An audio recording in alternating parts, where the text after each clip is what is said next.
नमस्कार, माझ्या चॅनलमध्ये तुमचं सर्वांचं अगदी मनापासून स्वागत आहे। तर आज आपण बघणार आहे मस्त असे कांद्याचे कुरकुरीत भजे। तर रेसिपी चालू करण्याच्या आधी तुम्हाला सर्वांना एक रिक्वेस्ट आहे की व्हिडिओ संपूर्ण बघा आणि चॅनलला सबस्क्राइब केलं नसेल तर सबस्क्राइब करा। तर इथे मी 2 मोठे कांदे असे लांब लांब चिरून घेतले होते, असे पातळ छान। आणि आता याला मस्त असं मोकळं असं सुट्ट सुट्ट करून घ्यायचे या कांद्याला, म्हणजे भजे जेव्हा आपण बनवतो तेव्हा एकदम छान बनणार असे भजे। आणि कांदे पण भजे खाताना अशी कांद्याची छान अशी चव लागते, मस्त कुरकुरीत। तर त्याला आपण असं सेपरेट करून घेऊया। तर आपण यामध्ये टाकणार आहोत थोडीशी हळद, त्यानंतर टाकायचं आहे आपल्याला जसं तिखट आवडतं त्याप्रमाणे आपण यामध्ये तिखट टाकून घेऊया। तर मी इथं 2 छोटे चमचे तिखट टाकलेला आहे। त्यानंतर टाकायचं आहे यामध्ये ओवा। तर ओवा थोडासा हातावर असा क्रश करून टाकायचा, म्हणजे छान चव येते ओव्याची पण। त्यानंतर टाकायचं आहे 1 वाटी बेसन। आता यामध्ये आपण टाकूया चवीनुसार मीठ। त्यानंतर आपण टाकणार आहोत थोडी कोथिंबीर। आता हे सर्व काही पहिलं छान असं व्यवस्थित मिक्स करून घ्यायचं। सुरुवातीलाच पाणी नाही टाकायचं, त्याला आपण व्यवस्थित असं मिक्स करून घेऊया।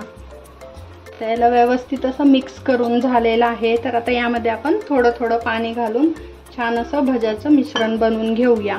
तर खूप आपल्याला सैल नाही बनवायचंय, त्यासाठी एकदम थोडंसं पाणी घालायचं। तर यामध्ये आणखीन थोडंसं लागणार आहे पाणी, तर एकदम थोडंसं टाकायचं, तेव्हाच आपले भजे छान असे मस्त कुरकुरीत होतील। फक्त आपल्याला हे मिश्रण असं थोडंसं ओलसर करायचं आहे।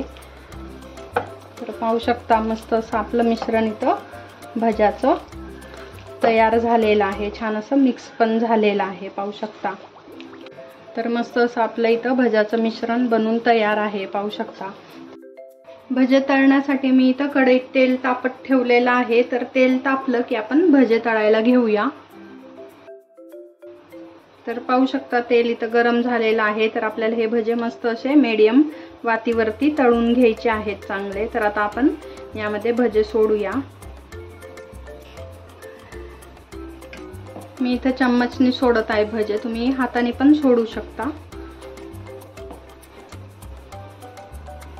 एकदम सावकाश सोडायचे, नाहीतर मग तेल हातावर येऊ शकतं, त्यासाठी। तर एका वेळेस जेवढे जमतील तेवढे भजे यामध्ये आपण सोडणार आहे। आता 1-2 मिनिटं याला अजिबात झारा लावायचा नाही, थोडंसं याला आपण तळू द्यायचं एकाच बाजूने। त्यानंतर आपण याला पलटून घेणार आहोत आणि मस्त असे क्रिस्पी तळून घेणार आहोत। तर आता सर्व बाजूंनी याला छान मस्त असं कुरकुरीत आपण तळून घेऊयात। अलट पलट करत छान असे मी मस्त हे भजे असे छान तळून घेतले आहे, पाहू शकता। एकदम मस्त असं ब्राऊन कलर आलेला आहे। तर आता या स्टेजला आपण हे भजे काढून घेऊयात। हे छान झालेले आहे मस्त असे क्रिस्पी। तर गॅसची फ्लेम थोडी कमी करायची भजे काढताना, आणि मग भजे एका प्लेटमध्ये काढून घेऊयात।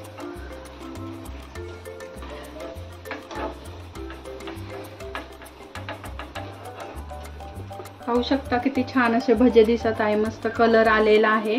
आता याच पद्धतीने आपण सर्व काही भजे असेच तळून घ्यायचे आहेत, मस्त क्रिस्पी होतपर्यंत। तर माझे सर्व भजे तळून झालेत आणि पाहू शकता आवाजावरूनच तुम्हाला कळत असेल की हे किती असे क्रिस्पी बनलेले आहेत, छान मस्त। तर यासोबत मी काही मिरच्या तळलेल्या होत्या। तर तुम्हाला कशी वाटली माझी आजची रेसिपी मला सांगा।